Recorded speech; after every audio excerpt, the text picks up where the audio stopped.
장기적이고 꾸준한 활동, 그런 활동들이 아무래도 이제 좋은 평가를 받을 수 있죠. 교사 확인 필요. 그래서 평가자가 평가를 하지 않으면은 그 항목이 좀 유명무실하게 됩니다. 내년부터는 미술활동 보고서 교과가 이렇게 바뀔 것이다. 어떻게 보면 인문계열 학생들한테 조금 더 장점이 될 수도 있는 것 같아요.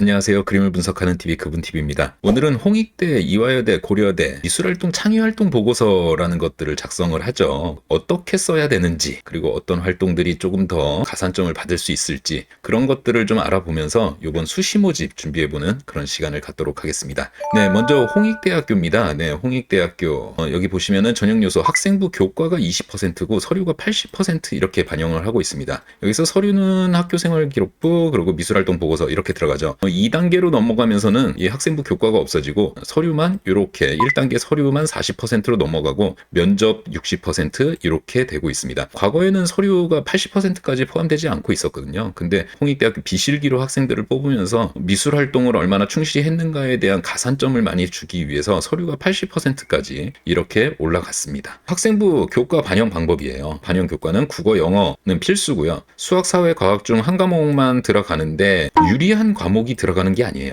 이수단위 합이 큰 교과를 자동 반영한다 이렇게 되어 있습니다. 그런 단위수 조절을 잘해야 된다 이렇게 볼 수가 있습니다. 여기 보시면은 석차 등급 환산 점수표가 있습니다. 그래서 1등급을 100점을 주고 있고요. 2등급 99점, 97점. 그래서 여기서 1점 떨어지고 여기서 2점 떨어지고 여기에서 다시 2점 떨어지고 여기서 2점. 근데 여기서부터 3점 떨어집니다. 그래서 어떻게 보면은 6등급까지는 큰 편차가 벌어지진 않는다. 거기다 20% 반영하니까 6등급까지는 큰 편차가 벌어지지 않는다 이렇게 보여지는데 대체적으로 요 권역 안에서 또는 여기까지 권역 안에서 학생들이 많이 지원을 하죠.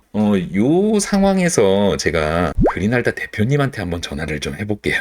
네, 최초 시도입니다. 네, 최초 시도. 네, 지금 전화 연결이 바로 됐네요. 네, 대표님 안녕하세요. 네, 안녕하세요. 네, 대표님. 반갑습니다. 늦은 시간에 이렇게 전화 연결 감사드립니다. 이제 궁금한 점은 사실 평균 점수나 이런 것들은 입학처 홈페이지에 많이 나와 있어요. 혹시 여기서 좀 이례적인 합격자 이런 내용이 있었을까요? 뭐 과에 따라서 좀 편차가 있긴 한데 디자인학부 같은 경우는 지금 평균은 2점 초반대, 1점 후반대 이렇게 나오잖아요. 네네. 2년마다. 근데 실제로 합격자는 3점 초반까지도 있어요.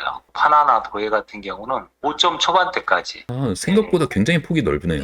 근데 이제 그런 학생들이 대부분이 뭐 일반고 학생보다는 예고 학생 좀 비중이 많은 것 같아요. 미술교과 이수단위 수가 아무래도 예수고 학생들이 많기 때문에 등급이 좀 낮아도 되는 사례가 있는 것 같아요. 그러면은 혹시 인문 계열에서도 그런 데이터가 좀 있을까요? 인문계열 학생들도 예를 들면 자율전공이나 디자인 학부에 뭐 2점 후반, 3 초반대까지 합격한 사례는 있긴 있어요. 없는 건 아니에요. 부류가 좀 있어요. 미술 중점고 같은 경우는 아무래도 미술교과 이수 단위가 많기 때문에 그런 게 좀 작용하지 않나 그렇게 생각을 합니다. 그러면은 그냥 뭐 생 인문 계열 학생들 같은 경우는 좀 쉽진 않겠네요. 그렇죠. 그렇게 낮은 등급으로는 쉽지 않을 걸로 이렇게 생각을 해요. 혹시 미술활동 보고서를 쓸 때 그린알다만의 어떤 비법 같은 홍익대학교 특징은 생기부 내에 없는 내용들을 쓸 수 있어요. 방과후 활동 같은 경우는 생기부에 기재되지 않잖아요. 네네. 대학에 자료가 넘어가지 않는 그런 내용들도 쓸 수 있는데 장기적이고 꾸준한 활동, 일회성 활동보다 그런 활동들이 아무래도 이제 좋은 평가를 받을 수 있죠. 이화여대는 또 그렇지가 않죠. 네, 이화여대 같은 경우는 생기부 내에 있는 내용을 가지고 작성을 해야 돼요. 그러면 대학 측의 자료로 넘어가지 않는 뭐 독서 활동이나 자율 활동이나 그쵸. 개인 활동들은 기록하면 안 되죠. 그냥 홍대 서류 쓰고 나서 이대 서류를 같이 쓰려면 조금 아이템을 바꿔야겠어요. 그쵸? 그렇죠. 바꾸죠. 이게 동일하게 할 수는 없죠. 고려대는 좀 어떠신가요? 아무래도 고려대는 조금 홍익대학교하고 비슷하다고 보시면 돼요. 그러니까 교과 생기부 내에 있는 활동 외에도 네. 조금 넘나들어서 이렇게 쓸 수 있고, 네네. 그다음에 실제 뭐 미술과 관련된 활동이 아닌 그런 내용도 작성을 할 수 있어요. 학생부 종합전형 또는 홍대 뭐 미술활동 보고서 작성하고 이런 걸로 광고 많이 하는 학원들 많잖아요. 근데 왜 그린홀다는 합격자 발표 안 하시나요? 저희 같은 경우는 네. 서비스하는 콘텐츠가 뭐 학생부 종합전형 서류만 가지고 하는 그런 일을 하지 않아서 입시 결과가 어떻느냐라고 이렇게 많은 질문을 하시는데 실제로 입결은 상당히 좋습니다. 거의 90% 이상이 합격을 했으니까요. 서울 같은 경우는. 이야, 이거 광고 하셔야 되는데. 특히 요번에 또 입시 요강 지원해 주셔서 아닙니다. 너무 더블 감사합니다. TV가 해준 거에 비하면 제가 뭐라 한다. 작은 부분이죠. 항상 응원하겠습니다. 네, 밤늦게까지 이렇게 전화 연결해 주셔서 감사합니다. 보면은 이게 이제 작년부터 작성법이 조금 바뀌었죠. 총 12개까지 가능한데 교과에서 최대 7개, 그리고 비교과에서 최대 8개. 근데 여기에 이제 체크가 되는 게 이런 겁니다. 교사 확인 필요. 그래서 평가자가 평가를 하지 않으면은 그 항목이 좀 유명무실하게 됩니다. 그렇기 때문에 학교 측에서는 가급적이면 쓰지 마라. 평가자가 없는 경우엔 쓰지 마라. 이렇게 이야기를 하더라고요. 그렇기 때문에 지금 이렇게 교과 활동이나 비교과 활동에서 그 학교 선생님께서 평가를 할 수 있는 그 정도 내용을 선택해서 작성을 하는 것 굉장히 중요하다고 생각됩니다. 서식 한번 보도록 할게요. 서식이 이렇게 되어 있어요. 교과 같은 경우에는 일단 과목명을 쓰게 되어 있고요. 여기에 이수 학기가 있습니다. 그래서 언제 했는지 이런 걸 보게 되고요. 이수 단위도 보게 됩니다. 한 과목에서 했었던 활동을 여기에 적을 수 있게 되어 있어요. 뭐 미술 창작 시간에 평면 그림을 그렸고 입체를 했다고 해서 이거 두 개를 쪼개서 쓸 수는 없는 상황입니다. 근데 이 항목이 내년부터 바뀐다 이런 발표를 했습니다. 비교과 같은 경우에는 이 비교과는 조금 더 중요한 게 이 활동 참여 횟수와 활동 참여 기간 이게 굉장히 중요해요. 조금 전에 그린알다 대표님께서도 말씀하신 것처럼 일회성인 활동이 아니라 조금 더 지속적이고 장기간 진행된 프로젝트면은 더 가산점이 높다. 이거는 홍익대학교에서도 그렇게 이야기를 하고 있는 거거든요. 그렇기 때문에 참여 기간을 얼마나 길게 잡을 수 있을 것인가 이런 것들이 사실 비교과에서 좀 차별화되는 아이템이 될 수 있지 않을까 그렇게 생각을 합니다. 면접을 보시면은 면접 같은 경우에는 올해 중요한 사항이 떴죠. 올해 굉장히 중요한 상황이 떴습니다. 일단 작년까지는 면접 준비 시간이 24분 이랬어요. 면접 시간은 10분. 문제 자체가 지문 또는 이미지를 보고 간단한 스케치로 표현 후 구두 설명 이렇게 됐는데 지금 2025학년도 올해 같은 경우에는 면접 준비 시간이 36분으로 늘어났습니다. 그래서 총 12분이 면접 시간이 늘어나요. 조금 더 스케치 능력이나 그림을 그리는 능력을 좀 보기 위해서 시간을 늘렸다라고 예측을 할 수가 있고요. 지문 또는 이미지를 보고 생각의 도출 과정 및 결과를 간단한 스케치로 표현 후 구두 설명 이렇게 되어 있습니다. 여기서 생각의 도출 과정까지 같이 들어가게 되어 있습니다. 그래서 여기에서는 그냥 이미지를 보고 간단한 스케치로 표현 후 구두 설명이었는데 생각의 도출 과정 및 결과를 간단한 스케치로 표현 후 구두 설명 이렇게 되어 있습니다. 올해 2025학년도부터 면접 문제 유형이 바뀐다라고 볼 수가 있습니다. 시간도 12분이 늘고요.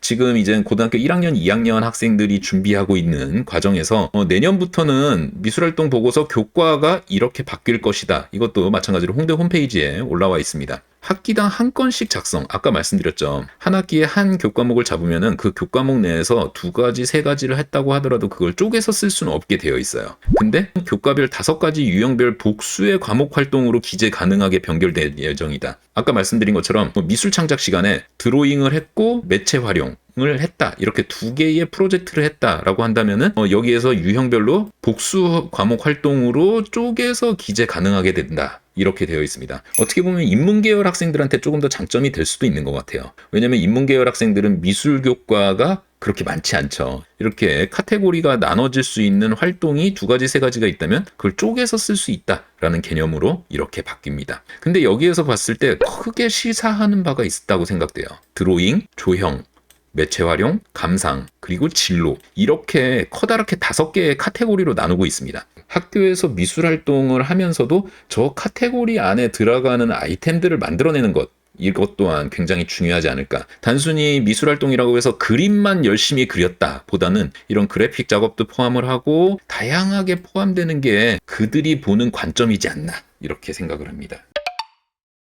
이화여대 내용 한번 보도록 할게요. 이화여대 이렇게 되어 있습니다. 1단계의 4배수를 선발을 하고 있고요. 서류 100%예요. 내신 성적과 활동 보고서와 이게 분류돼 있지 않아요. 학과 과목도 전과목이다. 이렇게 볼 수가 있고요. 서류 내용도 이렇게 들어가서 정성평가로 이렇게 진행을 하고 있습니다. 1단계 성적 80% 넘어오고 면접 20% 이렇게 됩니다. 서류의 가중치가 조금 더 높다 이렇게 보여집니다. 이화여대 같은 경우는 4개 영역 중 2개 영역 등급 합이 7 이내 이렇게 되어 있습니다. 그래서 여기 뒤에 보시면 또 마찬가지로 탐구도 상위 1개 그렇게 되어 있습니다. 이화여대 그 활동 보고서 내용 한번 보도록 할게요. 여기 활동 비교과의 활동 유형을 보면은 여기에 보시면 단 방과 후 활동 그리고 자율 동아리 청소년 단체 활동, 개인 봉사 활동, 독서 활동 등 대입 전형 자료 미제공 항목은 작성 금지 이렇게 되어 있습니다. 근데 여기 같은 경우에는 또 신기하게 이렇게 대입 전형 자료 미제공 항목은 작성 금지인데 여기는 수상 실적은 또 들어가요. 등위까지도 포함해서 자세하게 써라 이렇게 되어 있고요. 그 수상 실적 증명서나 상장 사본이나 이런 걸 같이 제출하게 되어 있습니다. 수상 실적이 있는 학생은 서류 자체가 더 많아져. 그러면은 훨씬 더 과거에 비해서 수상 실적이 더 부각되는 상황이다. 이렇게도 볼 수가 있습니다. 참 이게 좀 신기한 것 같아요. 나라에서는 이런 것들을 좀 최소화하겠다 하면서 생활기록부를 블라인드 처리를 하거든요. 오히려 학교 측에서는 교내상에는 수상을 해야 되는 그런 조건처럼 만들어지고 있다. 이렇게 볼 수가 있습니다. 고려대 한번 보도록 하겠습니다. 고려대는 창의활동 보고서라는 이름을 갖고 있죠. 고려대 디자인조형학부 같은 경우에는 최저학력 기준이 국어, 수학, 영어, 사회, 과학, 탐구 해서 상위 한 과목입니다. 그래서 3개 영역 등급 합이 8 이내. 그래서 고려대가 홍대보다 이 등급 컷이 한 등급 더 높다 이렇게 되어 있습니다. 1단계 서류 100 마찬가지로 이화여대처럼 생활기록부와 창의활동 보고서를 종합적으로 검토하는 그런 정성평가 방식으로 5배수를 선발하고 있고요. 그리고 2단계로 넘어가면서 1단계 성적 60% 면접 40% 이렇게 해서 면접 퍼센트가 이화여대보다는 소폭 높아진다 이렇게 볼 수가 있습니다. 자, 창의활동 보고서 작성 유의사항입니다. 여기가 가장 중요해요. 실적, 작품, 공인 성적 등 증빙 가능한 활동이다. 이렇게 되어 있습니다. 좀 더 명확한 증명서 이런 개념입니다. 그래서 전시 참여 경력 그리고 입수상 실적 그리고 자격증, 성적 이렇게 되어 있어요. 물론 활동 영역은 디자인, 예술, 음악, 과학, 수학, 언어 등 폭넓게 포함한다 이렇게 되어 있고요.